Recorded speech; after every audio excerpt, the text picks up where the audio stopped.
So students, अब ये मैं डॉट प्रोडक्ट का दूसरा पार्ट लेके आया हूँ। जैसे मैंने बोला था कि डॉट प्रोडक्ट की जो होल थ्योरी है उसको मैं अलग अलग पार्ट्स में एक्सप्लेन करूँगा, सो दैट आप इसमें परफेक्ट हो जाओ। पूरी थ्योरी अगर आपको समझ में आ जाती है तो आपके क्वेश्चंस डॉट प्रोडक्ट के मेंस और एडवांस लेवल के आप उनको आसानी से बना सकते हो। करेक्ट है।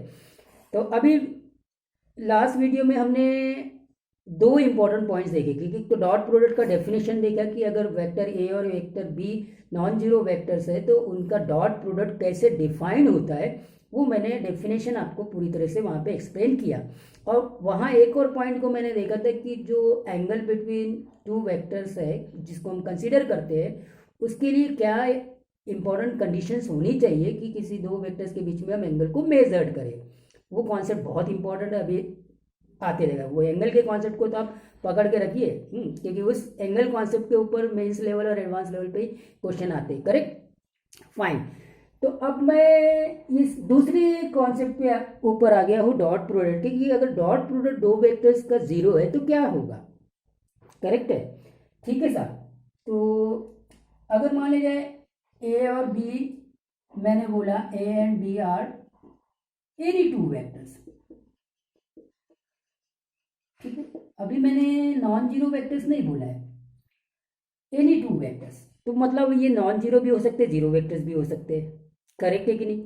हाँ, तो इसीलिए सिचुएशन कैसी होगी कि अगर ए डॉट बी जीरो है, ये वेक्टर्स का डॉट प्रोडक्ट जीरो है, तो सिंस हमने डॉट प्रोडक्ट को डिफाइन किया था कि mod of A mod of B cos theta that is equal to zero. Correct है कि नहीं। हाँ, अब अगर ये नॉन जीरो वेक्टर्स होंगे, if A and B are non zero vectors, तो केस वन हो गया। करेक्ट है। If A and B are non zero vectors, non zero vectors, अगर ये नॉन जीरो वेक्टर्स होंगे तो फिर ये जीरो नहीं हो सकता, ये जीरो नहीं हो सकता। करेक्ट है कि नहीं। पहली केस, अभी मैंने A and B general case में ले रहा हूं, जब ए और बी कोई भी वेक्टर सकता है, उसका पहला केस मैं ये ले रहा हूं। क्या केस ले रहा हूं कि ए और बी अगर नॉन जीरो वेक्टर्स है और डॉट प्रोडक्ट जीरो है, तो इसका मतलब ये जीरो नहीं हो सकता, ये जीरो नहीं हो सकता, देन कॉस थीटा ही जीरो होना चाहिए। अब कॉस थीटा जीरो है, इसका ये मतलब हो गया कि जो थीटा है वो पाई बाई टू होना चाहिए। इसका ये मतलब हो गया कि जो वेक्टर ए और बी है वो एक दूसरे के ऊपर म्यूचुअली परपेंडिकुलर होना चाहिए। तो अब दो वेक्टर्स को अगर परपेंडिकुलर चेकआउट करना है तो कंडीशन बन गई, उनका डॉट प्रोडक्ट चेकआउट कर लीजिए। अगर उन दोनों का डॉट प्रोडक्ट जीरो आता है तब तो हम बोलेंगे कि दो वेक्टर्स परपेंडिकुलर है। अगर डॉट प्रोडक्ट जीरो नहीं आता है तब हम बोलेंगे कि वो दोनों वेक्टर्स परपेंडिकुलर नहीं है। What the point. तो डॉट प्रोडक्ट का एक इंपॉर्टेंट पॉइंट ये समझ में आ गया कि अगर दो वेक्टर्स का डॉट प्रोडक्ट जीरो है, दो वेक्टर्स का डॉट प्रोडक्ट जीरो है, इसका ये मतलब हो गया कि वो दोनों वेक्टर्स एक दूसरे के ऊपर परपेंडिकुलर है। एक दूसरे के ऊपर परपेंडिकुलर है मतलब उनके बीच जो एंगल बन रहा है वो पाई बाई टू डिग्री का, पाई बाई टू रेडियन का एंगल बन रहा है। ठीक है, ठीक है, ओके साहब। ये तो हो गया इसका फर्स्ट पॉइंट। अब मैं सेकेंड पॉइंट पे आता हूं। अगर मान लिया जाए A is zero vector and B is non zero vector, non zero vector, तो इसीलिए ए डॉट बी जीरो आ जाएगा। करेक्ट है। ये नल वेक्टर है तो फिर देखो कैसे, mod of A into mod of B cos theta that is equal to zero. अब मॉड ऑफ ए तो जीरो हो जाएगा ना, क्योंकि ये तो नल वेक्टर है।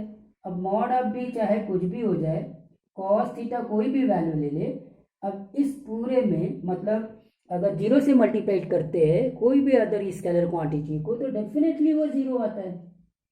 करेक्ट है। तो अगर ए एक नल वेक्टर है और बी नॉन जीरो वेक्टर है और फिर ए डॉट बी क्या आएगा, जीरो आ जाएगा। करेक्ट है कि नहीं। सिमिलरली यही कंडीशन तीसरे केस में भी लागू हो जाती है कि ए तो नॉन जीरो है, ए नॉन जीरो है लेकिन बी जो है वो नल वेक्टर है, तब भी ए डॉट बी जो होगा वो जीरो आएगा, इसी तरीके से जैसे अभी मैंने एक्सप्लेन किया। करेक्ट है कि नहीं? आगे बात समझ में? तो स्टूडेंट्स अब इंपॉर्टेंट पॉइंट्स ये आ गया, इसी से आपको चेक करेगा। 3 केसेस बन गए। So if A dot B equal to zero, तो यहां से क्या चीजें निकलने वाली है? इस कंडीशन से 3 बातें निकलेंगी, 3 केसेस बनाना पड़ेगा। ठीक है, ये 3 केसेस को आपको चेकआउट करना पड़ेगा। कौन से 3 केसेस होंगे? अभी मैंने ऑलरेडी बोर्ड पे लिख दिया है। 3 केसेस ये होंगे। पहला तो भाई ए परपेंडिकुलर बी होगा, दोनों वेक्टर्स एक दूसरे के ऊपर म्यूचुअली परपेंडिकुलर होंगे। करेक्ट है क्या? फाइन।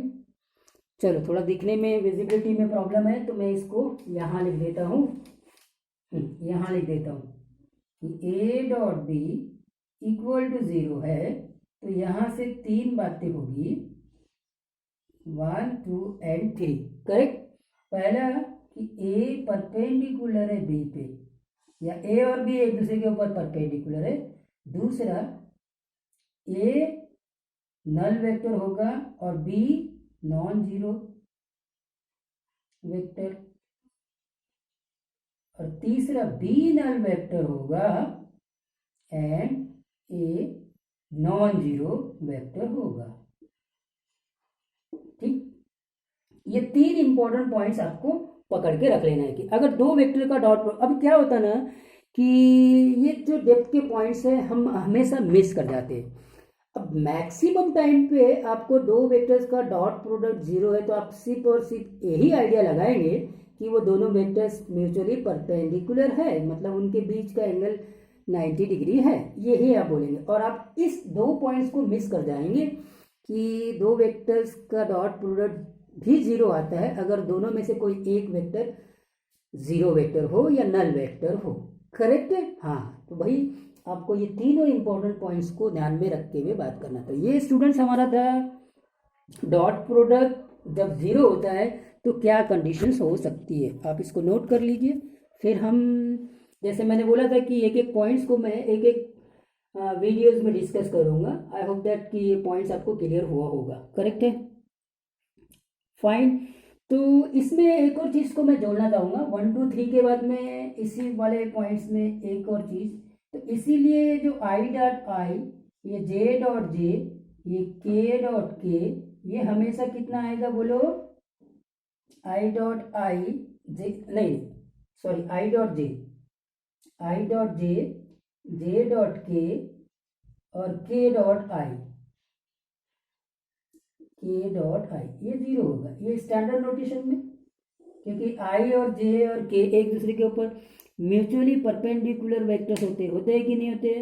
एक दूसरे के ऊपर म्यूचुअली परपेंडिकुलर वेक्टर्स होते हैं, आई जे और के, इसलिए I dot J, J dot के और के डॉट आई ये जीरो देगा। फाइन।